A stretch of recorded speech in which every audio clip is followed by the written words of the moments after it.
Ahí estamos.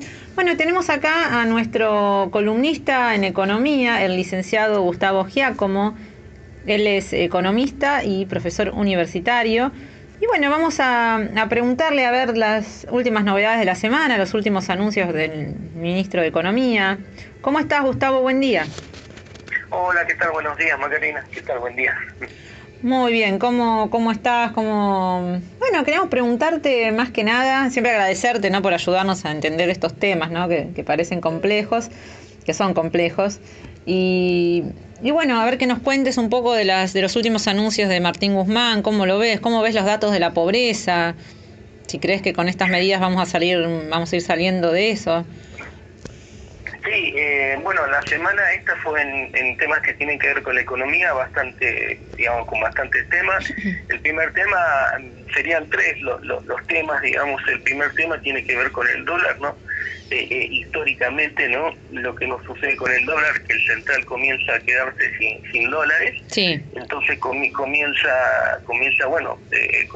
a tratar de buscar distintas políticas monetarias como para tratar de que no salgan los dólares, pero en realidad siguen saliendo igual, ¿no? Porque es todo un tema que tiene que ver con la Argentina y con la cultura de la Argentina. Sin duda ese es uno de los temas que tuvo la semana, ¿no? Vos fíjate que las medidas del central, lo que buscan es que de 5 millones de personas que compraron el mes pasado pasen a 1 millón como mucho. Sí. Esto debido a que las reservas o las reservas líquidas, que le dicen que es el dinero efectivo que tiene el central para comprar y vender, digamos, lo que hace para hacer transacciones, si bien, digamos, es confidencial, se sabe que hay poco. No puedo decir cuánto hay, porque hay muchos medios, como vos planteabas, que plantean escenarios. No se sabe cuánto puede haber, porque esa información la debe tener PSO y el presidente. No es una información que circule de forma natural, pero se entiende que si toman esta medida es porque hay pocas reservas. El tema del dólar es un tema complejo que le viene a poner, digamos, a toda la problemática de la Argentina, la pandemia, la pobreza, todos los temas que tenemos, que lo vamos a tratar ahora. Lo coloca en un tema mucho más conflictivo y mucho más con menos posibilidad de solucionar, ¿no? Porque es un tema que no tienen otros países que se nos suman a nosotros, ¿no? Como por ejemplo el tema de Brasil, que si bien puede tener infinidad de problemas, no tiene el tema del dólar, y eso hace que, bueno, puede solucionar o no sus problemas económicos, pero en la Argentina lo que sucede es que, bueno, que el dólar siempre está ahí, ¿no? Entonces esta diferencia de precios, esta brecha entre lo que es el dólar blue y el oficial, estos distintos tipos de dólares, este dólar es solidario que ahora tiene un 35% más, todo eso hace que sea engorroso todo lo que tiene que ver con la temática del dólar, y le pone mayor incertidumbre, ¿no?, a la economía. Digamos, estamos transitando una pandemia, una situación económica muy delicada, y le pone, obviamente, que el dólar le pone mayor incertidumbre, ¿no? Por eso lo que sucede en la Argentina, ¿no? Entonces uno, cuando va a mirar los datos, dice, bueno, esto no es de ahora. Y esto es histórico en la Argentina, por varias razones, porque Argentina nunca tomó una medida, digamos, integral en lo que tiene que ver con el dólar. Recién ahora creo que, bueno, se escuchan los audios que vos has grabado de estas conversaciones. Yo te había dicho que bueno, que dentro de lo que tiene que ver con el dólar, o sea, tiene que ser integral. Vos no lo podés frenar solamente con cepos. Tiene que ser cultural, tiene que ser con enseñanzas en las escuelas secundarias, de explicar lo mal que nos hace comprar dólares a los argentinos, porque esa diferencia que nosotros sacamos de 20, 30 centavos, después la terminamos pagando con el pan. Claro, claro. Después la tenemos que, digamos, y entonces vos la diferencia que sacás hace más daño al país, porque no gana nadie. Que el dólar se vaya a 200 pesos no gana nadie, porque el tipo que ganó 30 centavos, 40 centavos por ese dólar que compró, ¿no? Después termina pagando el tomate como está ahora, 180 pesos, después termina pagando el pan más caro, después... Y claro, más yo digo para los comunes, para nosotros, ¿no? Que decía, ay, bueno, no sé, me junté, no sé, $2.000, para decir una cosa. Me junté $2.000, $3.000, o sea, no es que juntaste, no sé, $500.000, ¿entendés? Entonces como que decís, sí, hago una diferencia, pero en realidad después todo lo que compras, todo lo demás te sale más caro, o sea que en sí no ganaste nada, o sea, ahorrando esos dólares. Tal cual. Pero bueno, ¿qué mecanismo? También ahí me parece que falta como decir, bueno, a ver, ¿qué otra opción tengo? A ver, quiero ahorrar o quiero, a ver, ¿dónde puedo, no sé, tengo esta platita que ahorré, a ver qué hago? ¿Qué compro? ¿Lo pongo en un plazo fijo? ¿Qué hago? ¿Entendés? Pero por eso la educación financiera, ¿no? Por eso yo creo que digamos, con temas tan complejos como es el dólar argentina, vos no lo podés abordar solamente con un cepo cambiario. Yo, como economista, sigo insistiendo que la economía tiene un límite, y por eso uno trata de buscar otras formas de tratar de abordar los temas. Es decir, me parece que la economía tiene un límite y hay temas económicos que no se pueden solucionar solamente con economía. Por eso uno trata de ver otra disciplina, a ver qué puede aportar para solucionar ese problema. Por ejemplo, lo que aprendimos de Cavallo es que vos no solucionás las cosas con economía. Cavallo tenía una mirada muy económica, y bueno, llegó al país donde llegó, digamos, más allá de lo liberal y todo lo que lo quiera, pero en su formación, ¿no? En su pensar, viste, como vos, por ejemplo, sos abogado y pensás en derecho todo el tiempo, sí, sí. Digamos, uno su formación de tantos años lo hace pensar entonces, naturalmente uno, por eso se arman equipos ahora los bancos, el mercado de valores, comienzan a armar equipos antidisciplinas con muchas disciplinas, como para que todos tengan su mirada. Porque la economía del comportamiento es muy importante, porque esto es lo que está pasando con el dólar. Nosotros lo que estudiamos economía y economía del comportamiento, que damos clases, lo vemos hace toda la vida, de 25 años que comienzo, que estoy dando clases. Entonces, esto hace que los temas no se puedan abordar solamente con temas económicos. Pero por eso ya te digo, el tema de la educación financiera, que siempre la bajan de precio, pero la educación financiera no es enseñarte a usar un cajero automático simplemente, es enseñar a lo que nos pasa con el dólar. Y en particular te perjudica a vos que compraste dólares, porque después terminás esa ganancia, terminás pagando el precio del producto que vos quieras más caro. Y claro, en general le haces mal a la sociedad, porque la suba del dólar le pega de lleno a la pobreza, ¿me entendés? Entonces el azúcar que se consume, el pan, la leche que se consume en las barriadas, entonces va a subir mucho más, y esa gente no tiene nada que ver con el dólar, pero el dólar abarca todos los estratos sociales. Entonces, por eso la educación financiera, es decir, esa es la mirada. Ahora, bueno, si vos querés ahorrar, bárbaro, hay varias especies financieras para ahorrar.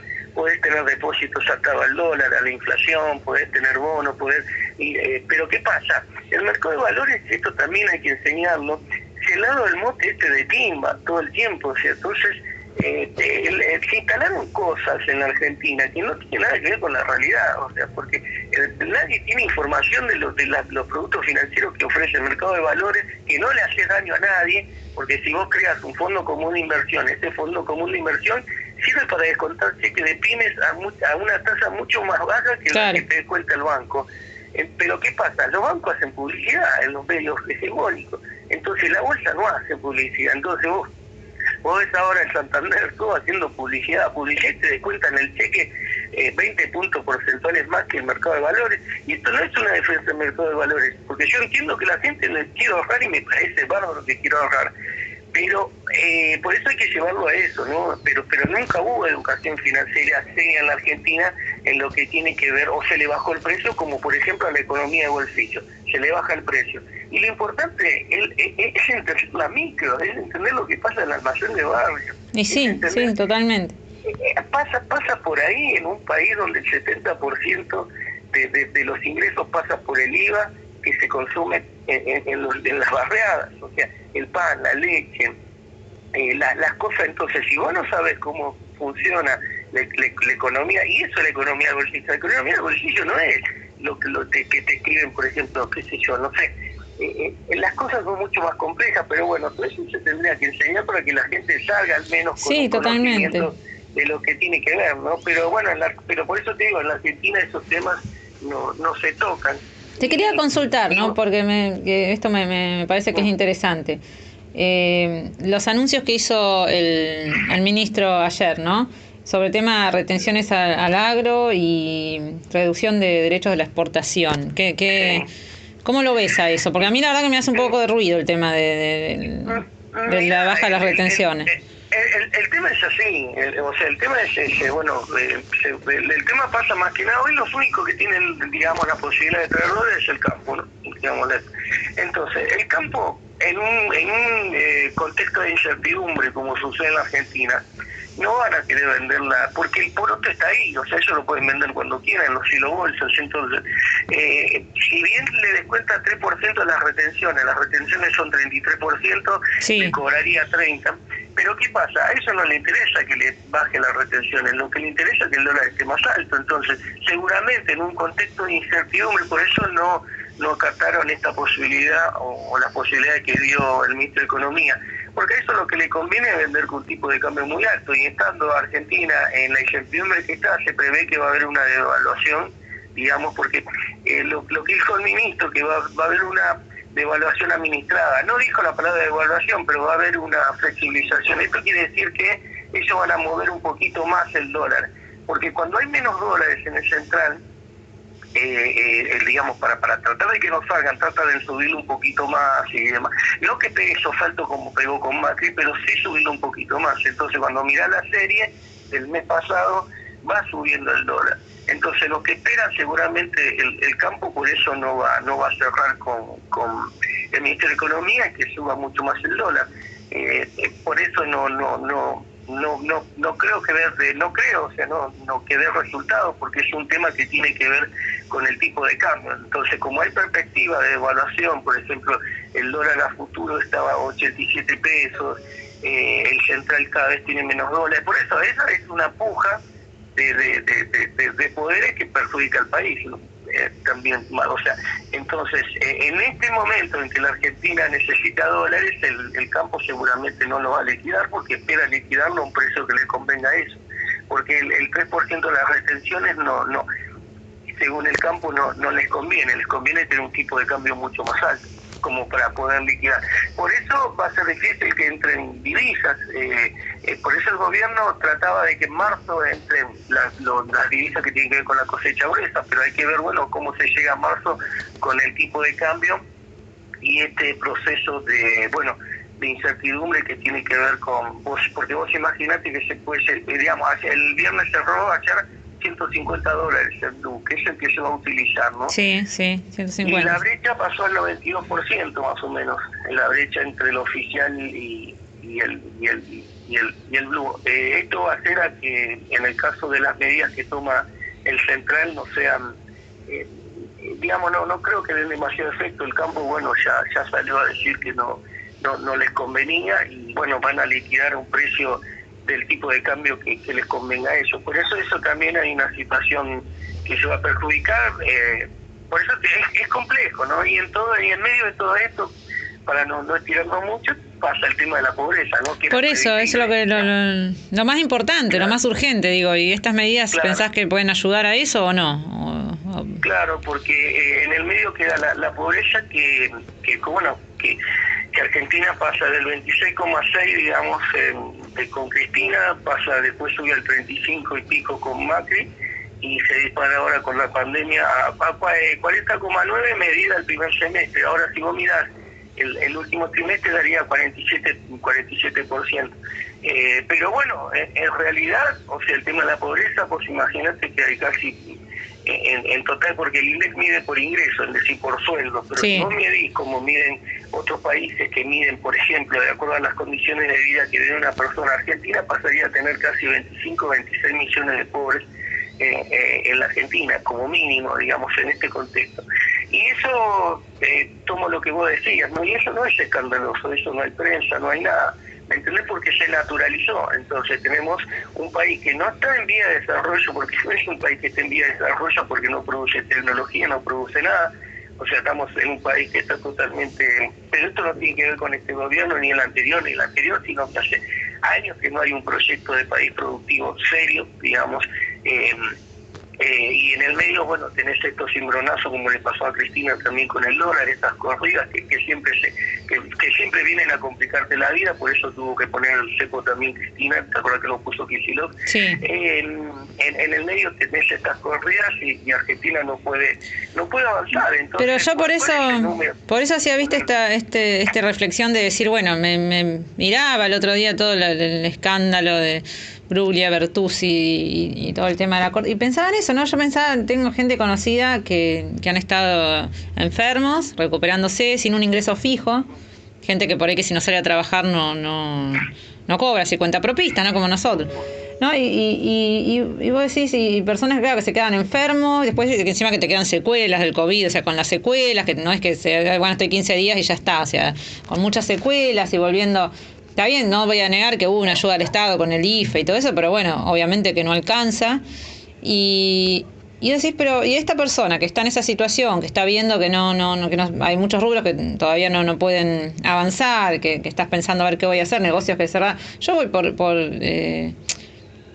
Granbur, por la zona donde yo trabajo, por Polvorines, y hay un montón de locales cerrados. Entonces vos decís, obviamente obviamente no es responsabilidad del gobierno, ¿no? Que es una situación que es general, por eso nosotros acá siempre damos datos internacionales, porque esto, por ejemplo, la desocupación es una preocupación de la OIT, calcularon 345 millones de pérdida de puestos de trabajo, o sea que esto es general, es global, pero como bien decís, en nuestro país se agrava por una situación previa de 4 años de destrucción de la economía y del Estado, entonces como que es un combo y de un modelo que ya no funciona, ¿no? Entonces pienso, digo, y nosotros estamos, y veía los medios propios y los medios ajenos haciendo todo el día hablando de eso, y no digo que no sea, a ver, para mí me interesan los temas judiciales, de hecho yo soy abogada, mi tema judicial me interesa, pero pensaba en eso, digo, y la pobreza y la gente que está haciendo malabares para sobrevivir y esos temas no están en la agenda, esos temas no están por eso, pero igual, digamos, esos grupos menores que van a discutir, que van a hacer, movilizarse por esos jueces, claro. Pero tiene más prensa esa gente que bueno, que la pobreza o algún otro tema que le atañe a la gente de menores recursos. Digamos, el pobre no tiene recursos, por eso uno elabora desde la universidad pública, elabora proyectos, por ejemplo, lo de los funcionarios, eso es lo que yo te quería comentar, sí. ¿no? Es decir, lo de los funcionarios que no pueden comprar dólares. El proyecto de la Universidad de Buenos Aires, de que prohibía directamente en los varios factores que uno tiene que incidir para parar al dólar y que sea algo cultural, era educación financiera, era que ningún funcionario tenía que tener posesiones en dólares. ¿Te acuerdas que habíamos hablado? Que sí, todo el mundo, sí. mirá las declaraciones juradas que son abiertas ahora y todo el mundo tiene dólares. Entonces, porque y es más, está el proyecto de crear un proyecto de ley que traiciona a la patria. Si vos sos funcionario público y traicionás a tu propia moneda, a tu propio peso, porque comprando dólares vos traicionás más allá del daño que le haces a la economía del país, porque no terminás ahorrando, digamos.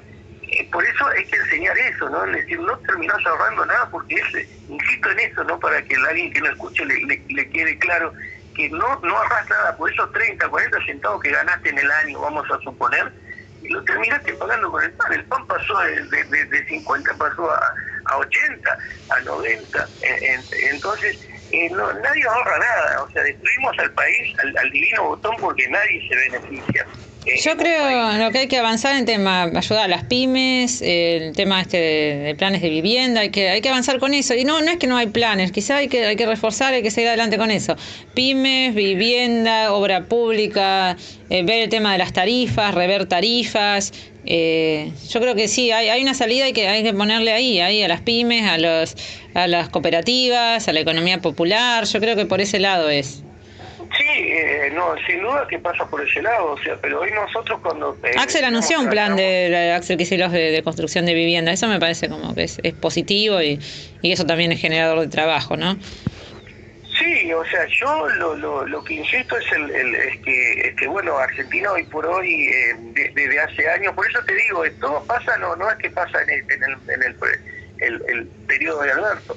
Argentina viene, o sea, porque la gente mira las fotos porque es lo último que te queda, ¿no? Esto es lo que aprendemos en la economía, el conocimiento.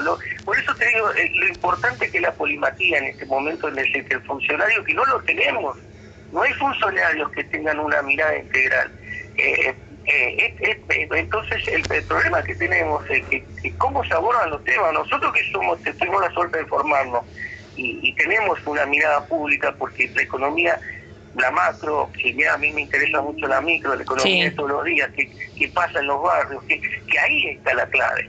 O sea, un tipo, pero insisto, yo tengo muchísimo respeto por Guzmán y por todos los que vengan de todos lados, pero el secreto está ahí. Y esa es la discusión que se tiene en la Universidad de Buenos Aires. O sea, el secreto está ahí en la micro. En la micro. O sea, el secreto es saber qué vende un kiosco de ventanilla. O sea, totalmente. un kiosco del barrio estudiante de Granburg. Totalmente. Ahí está el secreto, no está el secreto de Harvard en Chicago, porque uno tuvo la posibilidad y hablan de cosas que nosotros no tenemos ni idea, porque son otras idiosincrasias, igual que no podés comparar, dice, no, porque Suecia y Argentina, no podés comparar Suecia y Argentina, son dos cosas totalmente distintas. Por eso creo que, y esto es como la medicina, tengo un amigo médico, dice, ¿cuál es la equivocación médica? Hacer un mal diagnóstico. A partir de ahí te va a salir todo mal. Entonces, claro, todo lo que sin criticar a ningún ministro. Yo creo que no se trabaja sobre las pymes. O sea, ¿qué le pasa a la pyme real? Entonces, para saber esto tenés que estar en el entramado, por ejemplo, de lo que tiene que ver un parque industrial chico, digamos, entre comillas, de tortuguitas, o ver lo que sucede. Pero a mí me parece que la mirada pero esto no es una crítica abierta, simplemente es que todos tendríamos que empezar a ver los que tienen responsabilidad de dirigentes, de ver, bueno, ¿qué hacemos con este país? No se discuten los temas centrales que tienen que ver con el crecimiento. Por eso insisto, en la foto está todo muy lindo, pero cuando vos mirás la serie de los últimos 10 años, que uno es lo que enseña la serie, ves que Argentina, para mí no más lejos, ¿no? Después de Néstor a la fecha, no ha tenido oscilaciones. Mejoraste un poco con Cristina, después caíste con Macri, pero los países se miran de 20 años. O sea, ninguno mira la foto de Trump solo, ¿se entienden? Decir, sí. Mira la de Trump, o sea, porque un país no es la presidencia de Macri, la presidencia de Alberto y la presidencia de Cristina.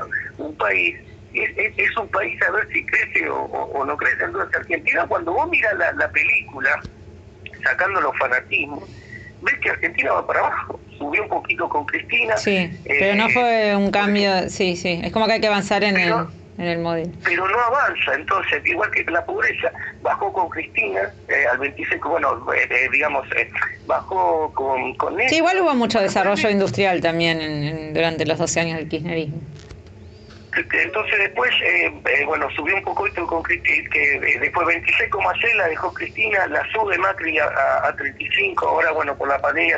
Entonces, cuando vos miras cualquier dato que vos quieras, el dólar, todos los temas que nos perjudican en la Argentina, que uno lo que se detiene a mirar y estudia, y la película es entera, es decir, Argentina, igual que la creación de empleo, a lo mejor un año creaste más, otro año creaste menos, pero no hay una creación permanente de empleo. Lo que sí se ve en la película